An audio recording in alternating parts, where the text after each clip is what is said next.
চট্টগ্রাম মহানগর ছাত্র দলের সাবেক সহ সাধারণ সম্পাদক ও বিশিষ্ট সমাজসেবক সাইফুল ইসলাম সাইফের ব্যবস্থাপনায় মহান স্বাধীনতার ঘোষক শহীদ রাষ্ট্রপতি জিয়াউর রহমানের ৪৫তম শাহাদাত বার্ষিকী এবং সাবেক প্রধানমন্ত্রী দেশনেত্রী বেগম খালেদা জিয়ার রুহের মাগফিরাত কামনায় দোয়া মাহফিল ও মেজবান অনুষ্ঠিত হয়েছে। রহমানের মৃত্যু বার্ষিকী আল্লাহ পাক রব্বুল আলামিনের মৃত্যু বার্ষিকীকে আপনি কবুল মঞ্জুর করেন।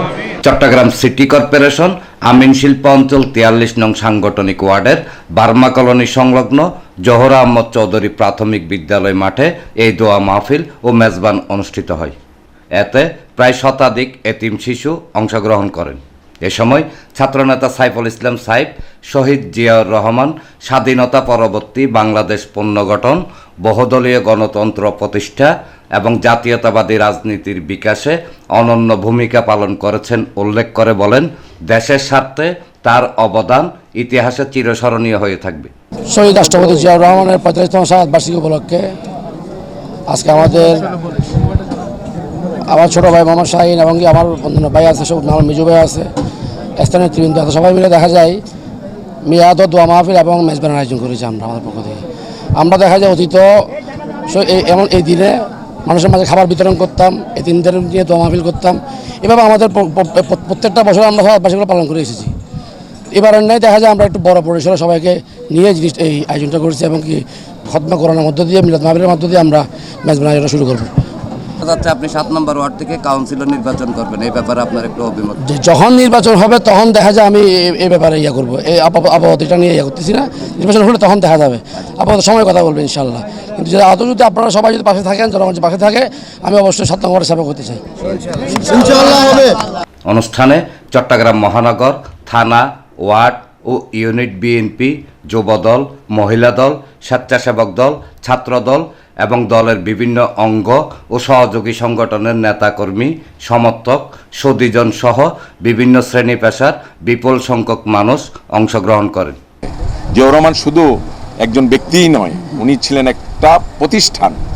আজকে সাইফুল ইসলামের উদ্যোগে এখানে যে একটি বিশাল আয়োজন আজকে করা হয়েছে, আমরা বিগত ১৭ বছর কোনো এলাকায় এই ধরনের প্রোগ্রাম করতে পারি নাই।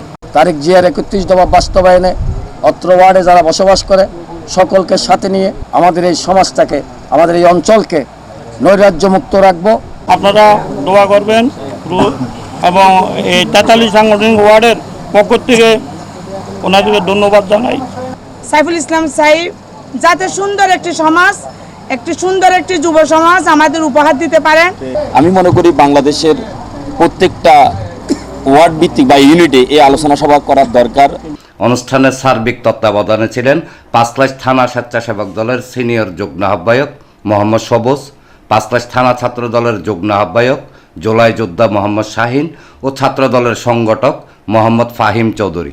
শহীদ প্রেসিডেন্ট জিয়াউর রহমান তিনি যদি ঘোষণা না দিতেন, মুক্তিযুদ্ধের ঘোষণা না দিতেন, হয়তো আমরা আজকে একটি নতুন বাংলাদেশ পেতাম না, নতুন একটি মানচিত্র পেতাম না, নতুন একটি পতাকা পেতাম না।